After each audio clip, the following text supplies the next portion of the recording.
Nahajam se na gradu Friedrichstein, ki se nahaja v bližini Kočevja. Boste videli, pol tamle na koncu vam bom pokazal, kako je lep razgled na Kočevje. Drugač pa zanimiv kraj, glejte, tukaj imate celo malo pokrito misco noter za kakšne piknike. To v bistvu ni grad, bi rekel, da so bolj ostanki gradu. Grad so začeli delati in tudi dokončali v 15. stoletju. Potem so ga pa porušili, pa ponovno obnovili. Tako da še v 16. stoletju je bil to še čist lep grad, pol je pa to začelo počasi vse propadati in danes pa vidite, pa če ostalo to, kar je. Glejte, tole z te strani je ena pot, ki pride gor, ta je zelo lepa, tukajle, tale, je pa zelo zahtevna. Glejte, tudi tabla vas na to opozori.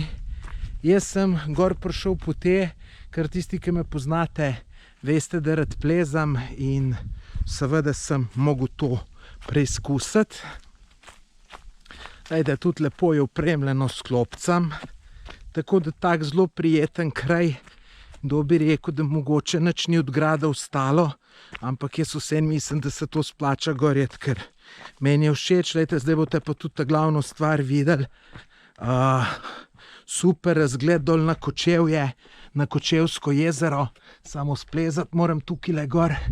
Tukajle ne vem, zakaj so tole zaprto pustili, da človek se komaj uleče, ampak se splača. No, glejte, to spodaj pa vidite Kočevsko jezero. Kočevje, res fenomenalno, pa drugače, glejte, čudovit razgled na vse strani. Zelo je lepo, ker je jesen, pa so te rjavo, rumeno, zelene barve. Tako da se izplača iti tukajle, se malo nadihati svežega zraka. Tako da lepa turca. Moje ime je Tomaž Gorec. Če vam je tale video všeč, všečkajte, napišite kakšen komentar in se naročite na moj YouTube kanal. Lep pozdrav!